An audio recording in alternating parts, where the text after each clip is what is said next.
Assalamu alaikum. Peace be upon you all. This is your host, Aminah Ahmed, and you're watching Muslim Network TV. Welcome back to Next Gen, where we speak with young people on the issues of our world today. Today's topic is actually one that Next Gen and Muslim Network TV as a network hopes to tackle.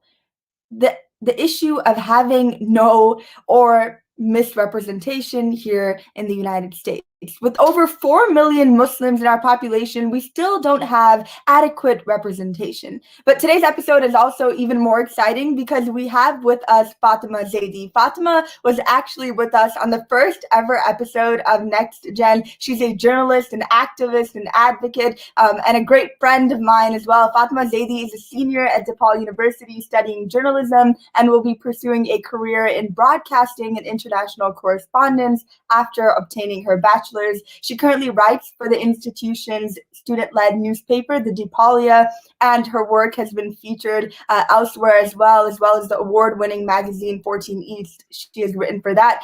Thank you, Fatima, for being here with us today. Previously, we talked about your activism and your advocacy, but today let's focus on your journalism and how you, as a Muslim woman, are breaking barriers. Thank you so much for having me today, Aminah. This is a hugely important topic to not only discuss within academic institutions, but also within newsrooms as well. So I am very much looking forward to sharing my journey, my insights, and my advice on how we can encourage women within our own community and hopefully on a national level of encouraging representation in mainstream media. Right. So Fatima, your journey, right? Let's start with that. So how, did you get into journalism? What sparked your interest in journalism? So when I talk about my journey with people, I always tell them that we need to go way back in time. And what I mean by going back way back in time, I mean going back to the 8th grade. And the reason why I say that is because I did not want to be a journalist when I was growing up. I actually wanted to be a number of things, but during the time when my interest for journalism slowly started to blossom, I actually wanted to become a neurosurgeon, which now that, a lot of individuals, when I talk to them, they're like, I could never see you becoming a doctor. And I was like, I don't blame you. I could never see myself doing that either. But nevertheless, I was always actually encouraged by people within the South Asian community to rush my progress when it came to figuring out what it was that I wanted to do. And surprisingly, I am writing a piece about this actually. And by the 8th grade, I did started feeling a little bit of pressure that, medicine is clearly not for me. So what am I going to do? So when I got into high school, freshman year, my English teacher actually was a huge encourager and cultivator when it came to essay writing and writing narrative pieces and getting into the whole arena of literature, actually. So with that encouragement, I was then placed into an honors class in sophomore year. And then my writing continued to progress. I wrote on a ton of very critical issues, such as, prisoners, should they be given the right to vote or not when they are serving their sentence? So I was always the one that wanted to go above and beyond and report on critical issues just to get feedback to see how I was doing in my writing. Then I got into junior year, and that is when I started reading Times Magazine and the New York Times and BBC World News and CNN International News. And that's when I sort of saw a pattern beginning with myself, where every time I would go on a news website, I would instantly be drawn to what is happening on an international level in the world. Just because, it's very easy for me to, have easy access to what is happening in the United States, what is happening at a local level, what is happening in different states, what are the major headlines for the week or for the day. But I was always more curious to know, what about underreported communities? What about underreported, stories that are out there that I have no idea about? I wanted to make that a priority for me when it came to surfing the web for news stories. And that's how my passion for international news reporting really began. So when I was a senior, in my last year of high school, I had pretty much come to the conclusion that journalism was what I wanted to do. And I got involved with my school newspaper, very, very quickly became the editor for that. And once again, I pushed for international news stories to be at the forefront of what students could write about. And I visibly noticed that, students had a lot of fun writing about, sports stories from like the NBA and the NFL and, like all of those major sports organizations, and writing about arts and lifestyle, and writing about politics, and writing about humanitarian issues, as opposed to just keeping them very limited in the arena of just writing about school related events. Yes. And then after that, when I told my parents that I wanted to become a journalist, I say, and I consider myself to actually be one of the lucky people where I have full support from my parents and from my immediate family here in Chicago, from my extended family nationwide, and from my family internationally as well, in India specifically. Everyone has been extremely supportive of me, has been extremely motivating and encouraging. And I've had relatives in India who have written for different publications in India. They were reaching out to me and they were giving me tips and advice on what I could do if I, like I said, like you mentioned, if I ever wanted to do international correspondence down the line. But that wasn't the response that I received from a large majority of the Muslim community here in Chicago when I first told them that I wanted to go into journalism. And while now that there are a lot of people that tell me, oh, you're an inspiration for my child, you're an inspiration for so many Muslim youth, I love the work that you're doing, you make me feel so proud and all of that, that wasn't the response like 4 or 5 years ago. Back then, people would very bluntly tell me that I would never be successful in this profession. People would bring up the fact that, who's going to look after your kids when you get married? Who's going to look after your husband? Who's going to look after your parents? You're going to be traveling constantly. What life is that like for a woman? And that's the thing that irked me a lot in their responses, is that the common trend that I noticed is that, South Asian people in Chicago, they would always tell me that this is not a suitable career for a woman. Going to the newsroom in the early hours of the morning and sometimes coming back very late at night. What kind of life is this for you? Why do you want to burn yourself out? Why do you want to be on TV all the time? And the thing is that if you think that journalism is simply sitting in front of a camera, interviewing people, writing down stories, taking notes, there is so much more than that I'm actually very upset that people do not know about. First of all, there is this whole thing that, journalists are at the front lines, which means there is an increased risk in sexual assault and kidnapping and arrest and any sort of abuse or any sort of violence. There has been a large number of journalists in 2018 that were actually killed in accidental crossfire when they were covering riots and protests overseas. So it's a very dangerous career. And the thing is that we willingly put ourselves in these situations. We willingly take upon these dangerous assignments. At least some of us journalists, I know I for myself would definitely be taking on a dangerous assignment if it meant that the public I am reaching out to is well and correctly informed about a certain issue. I would much rather have my life be at stake than let a large number of people who follow my writings not be informed or be like completely misled on a certain topic. And that is why, representation is a huge thing, because we need South Asian women, we need Muslim women, we need Asian American journalists, we need Black journalists, we need Indigenous journalists as well, we need Hispanic journalists, we need people from the people of color, from the person of color community to come forward and be given the platforms that white staffs have been given for the past decade and longer in American newsrooms.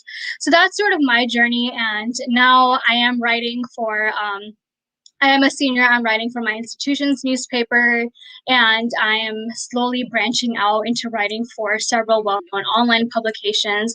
So although the journey has been pleasant for me as opposed to the journeys of other young Muslim women who have wanted to go on this track, it has not been easy.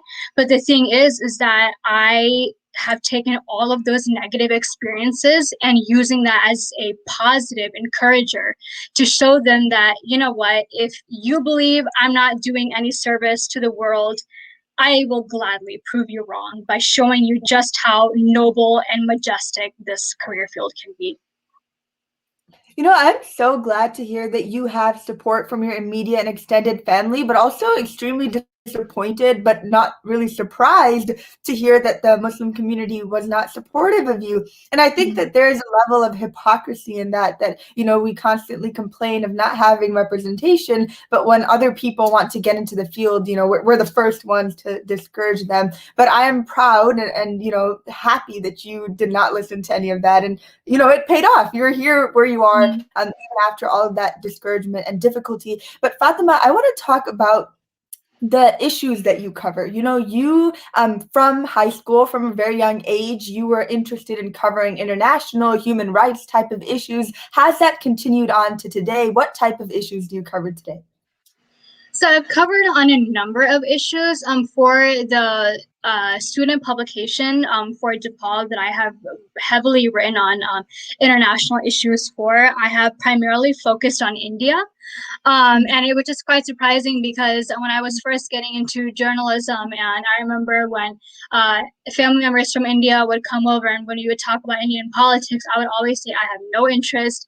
It's too confusing. I really don't want to know what's going on. But now that obviously I'm doing research, I'm talking to the people, I'm writing stories about it, I have developed a very, big interest for it. So I've written about stories in India. I've written about the impacts of COVID in India. I'm going to be writing about the farmers' protests in India again. I've also written stories about Myanmar. I've written stories about the Uyghur genocide. I have reached out to people who are Uyghur, listened to their firsthand testimonies. I have written briefings about the issues in Palestine. So I've traveled all over the world in terms of reporting on different news stories. And now an upcoming piece for myself is obviously going to be reporting on the hijab ban that is established in France.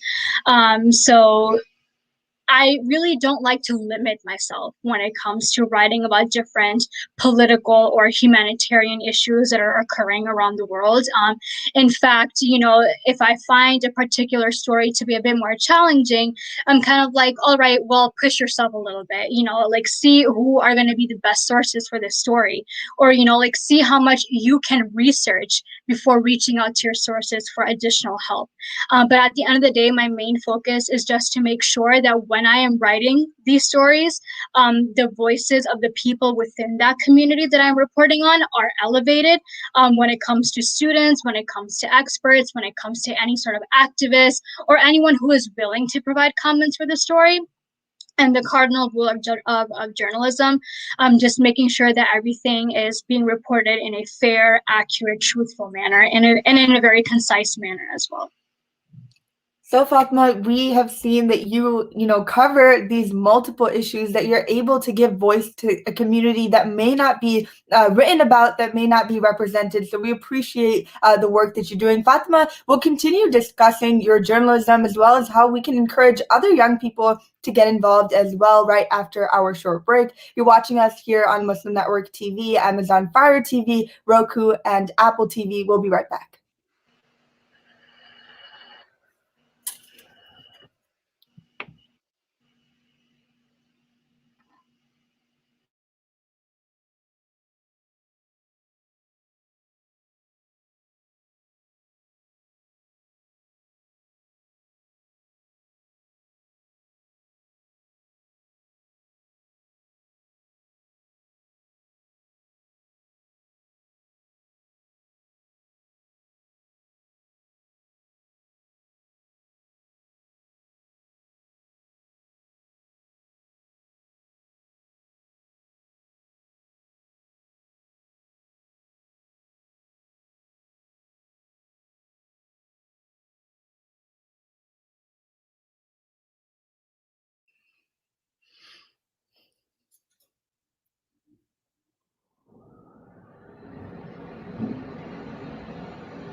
Welcome back to Next Gen. I'm here with Fatima Zaidi, who is a journalist from Chicago. She's a student, a senior at DePaul, and a wonderful, dynamic writer. She has written about a multiple issues, not just in her community and her background where she is from in India, but all across the world. Fatima, what do you say to those who are cynical, who are distrustful of the media, right? As a journalist, you spoke about how you are going out there at many times, putting yourself at risk, making a bunch of sacrifices to do the work that you do. What is your message to people who are distrustful of the media?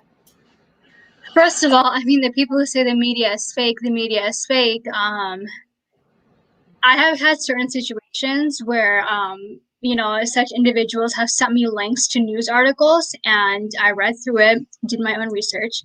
And the minute that I ask for an open dialogue about a topic, they're instantly like, well, there's no point because CNN always produces fake news, or the New York Times is corrupt, or, all these media stories have an agenda. And it's like, well, if there is, then please discuss it with me so I know. And the thing is like I said, no one ever wants to have that sort of dialogue. So, and the thing is that from a journalistic perspective, everyone is going to say the media is fake. I have had instances where people have written comments underneath my pieces about India, where they have said, oh, like she doesn't know what she's talking about. Oh, the poor thing, she's being brainwashed by US media and by journalists and all of that. And the advice that we are given is, first of all, the best thing is to ignore it, because this has been a mantra that they have been chanting for years now. And every time we prove them wrong, they suddenly become very angry. They're like, well, I read this news story, or I read that news story, or, well, in my own hometown, like, I saw this. And the thing is that when you say that the media is fake, you are confining yourself to one outlook and one way of thinking. And so it's very upsetting for your own mind, for your own intellectual ability of making decisions, that you are not allowing yourselves to look at a news story from different lenses as well. And that's the first thing we are taught as journalists entering this field, is that when you are reporting on a news story, or when you are researching into a news story, make sure you include opinions from all different sides. So if you are someone that is so rigid and not even wanting to open up and learn about other people's experiences that clearly show you how the media is not fake, how, again, certain journalists put their lives out on the line of making sure that truthful and justful reporting is being brought to the attention of the public, then the best case for you and your own sanity is to literally leave them alone, and to just ignore them. But a message that I will give to you is that, or to anyone who does claim that the media is fake, to be honest, like, I really don't even know what to say, because it's very, like, it's just so appalling to me, and it's so shocking, and it's very upsetting to me. And again, if you are someone who says that, just make sure that you are saying that after collecting knowledge from every single arena of knowledge that has an opinion on this topic. Otherwise, you are no one to necessarily have an opinion on an issue that we are covering that takes days of research, of reaching out to experts, academic experts, political, sociological experts, reaching out to activists who have been at the front lines. If you are someone that just has one inkling of knowledge about a news topic, there's no point in, like, literally chanting like a crow that the media is fake, when you have no intentions of wanting to grow as a person, of trying to see all sides to a news story. So really not much you can do when it comes to those people. And again, the basic rule that we journalists are taught is it's best to just ignore them. And I'm glad that you're ignoring them for your own sanity. I mean, it is appalling that, people are so easily just dismissing days of research that you said that journalists put into their work. But I'm glad that you are just able to ignore that. Hopefully you continue to do that. And hopefully it doesn't get to you, because I know that you are at times the victim of much hate for the work that you do. So again, thank you for the work that you do, Fatima. But and another thing that I'll add is that, like, what's really surprising is that these people who say that certain news outlets are fake, they will avidly watch them. just to see Right, what the next fake news story is. So it's like, right. well, if you think a news outlet is fake, why are you contributing to their profiting and to their traffic and their networking by watching them? Right. It seems like But again, I can't blame them because I would much rather than watch CNN and read the New York Times and the Wall Street Journal than become a hermit that just watches Fox News. But to each their own, I guess. right. Fatima, I wanted to actually talk about, before we end here today, we're already short on time. Whenever the first time I spoke to you, time flew by. We had a 15-minute segment and it flew by. And again, here we have a 25-minute segment that is almost coming to an end. But, I support you wholeheartedly, but I want to make sure that that support extends from the Muslim community onto journalists, onto young Muslim women who hope to go into media. How do you hope, what do you think that the Muslim community can do to support people like you? First of all, I'm going to speak out on for the Muslim community specifically, just because I don't want to speak out on other communities when experiences can be much, much more different. But what I will say is very bluntly and very openly to some of the Muslim members in our community in Chicago, especially and beyond, who have told me not to go into this career field, who have told me that I will not be successful. Stop discouraging your daughters. Stop discouraging the young women of your community. Stop discouraging the future leaders of this world by limiting their experiences and what they can do for the international public by telling them that they can only be successful if they go into STEM majors. That is not the case at all. Um, like I had mentioned earlier, this career, the minute you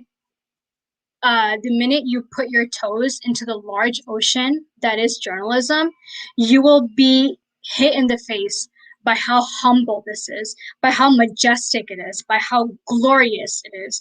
You are going to be that individual in the community that is going to sit down with the president one day when writing a political news piece. And I can guarantee you, not a lot of other people in your community are going to have that experience. And the thing is that parents, why don't you want your child to go into journalism? Why don't you want your daughter to be the voice for the voiceless? In Islam, isn't that, one of the foundational elements that it teaches us? Isn't that what the grandson of the Prophet teaches us? That those who are silent when others are oppressed are definitely guilty of oppression themselves? Why are you subjecting your children to that? And the thing is that journalism is an ever-growing profession. I have been told by so many people who have no idea about how journalism works. They're like, oh, journalism is losing jobs. Newspapers are, being wiped out. You're not going to have a job in like 5-10 years. What are you going to do? And the thing is that the digital footprint that journalism is slowly leaving behind, when it comes to the emergence of print journalism to online journalism, it is astounding. It is amazing. There are so many opportunities that are opening up.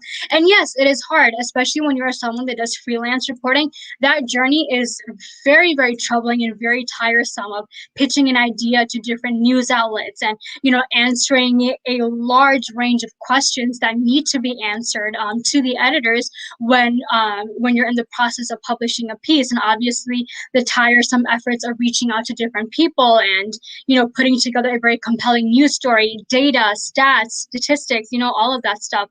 Especially if you are someone that is a multimedia journalist, you are someone that sometimes goes out yourself and takes their own pictures and their own videos.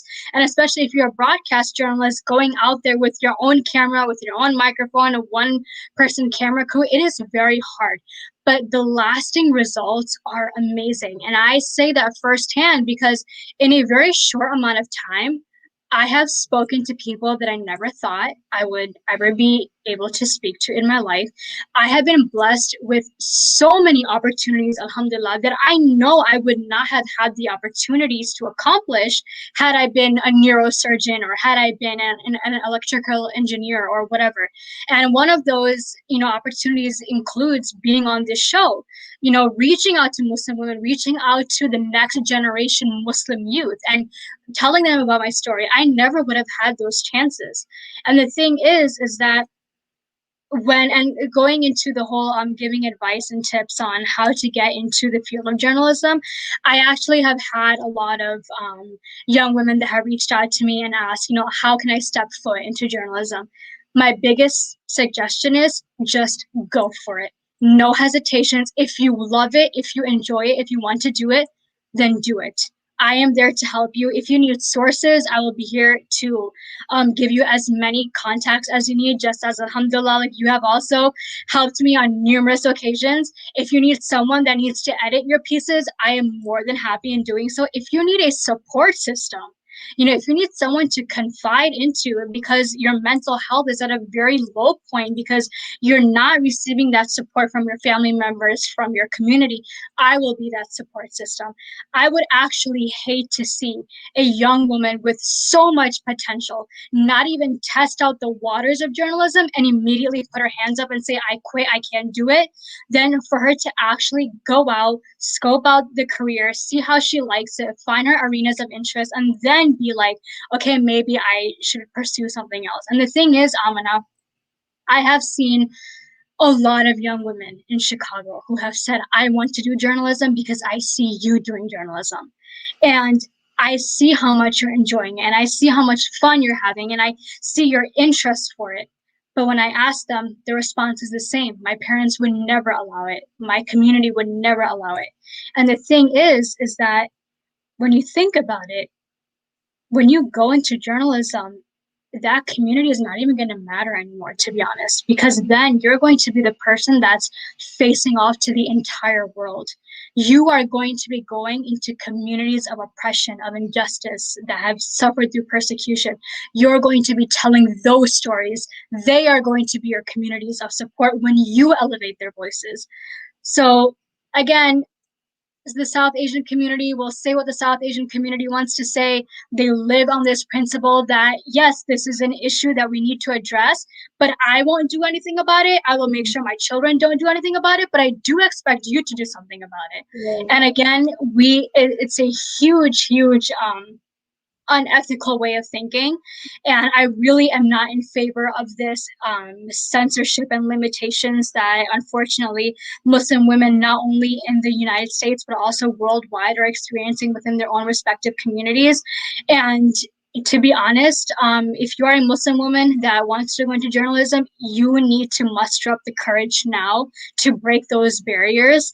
Because again, like I said, I would hate to see you give up so quickly when you have so much potential. And every woman out there, every single woman from every different racial minority group has the potential of making a difference in the world. And this is the perfect time to do that. Thank you so much, Fatima. You are incredibly inspiring, as is your work. We hope to hear from you again. I don't think that we can ever have enough Fatima on the show. I really appreciate your words of encouragement to other young Muslim women who probably, maybe looking through into this career, maybe they have also faced difficulties, like you said, from the community, but hopefully through your message, they feel inspired and motivated. Thank you, Fatima. I hope you keep it up. I know you will. I don't need to give you that reminder. Thank you for being here with us today. Thank you so much, Aminah, for having me. And thank you to our incredible audience for tuning in to today's episode of Next Gen. And until next week, Assalamu alaikum. Take care, everyone.